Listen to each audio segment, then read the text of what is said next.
আসসালামু আলাইকুম সম্মানিত ভিউয়ার্স, কেমন আছেন? আশা করি সবাই ভালো আছেন। আবার নতুন একটি সংবাদ নিয়ে আপনাদের সামনে হাজির হয়েছি। অনার্স চতুর্থ বর্ষের পরীক্ষা শুরু 8ই জুলাই। দৈনিক শিক্ষা ডটকমের সংবাদ, জাতীয় বিশ্ববিদ্যালয়ের 2023 খ্রিস্টাব্দের অনার্স চতুর্থ বর্ষ পরীক্ষা রুটিন প্রকাশ করা হয়েছে। রুটিন অনুযায়ী 8ই জুলাই শুরু হবে পরীক্ষা, শেষ হবে 3রা আগস্ট। প্রথম দিনে বিএ, বিএসএস, বিবিএ, বিএসসিতে ভিন্ন ভিন্ন 31টি কোর্সের পরীক্ষা অনুষ্ঠিত হবে। পরীক্ষা প্রতিদিন বেলা 2টায় পরীক্ষা শুরু হবে। প্রশ্নপত্রে উল্লেখিত সময় অনুযায়ী শেষ হবে পরীক্ষা।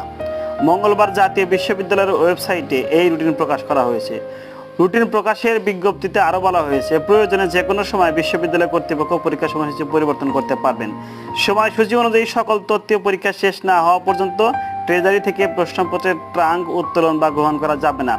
তথ্য পরীক্ষা শেষ হওয়ার পর ব্যবহারিক পরীক্ষা শুরু হবে।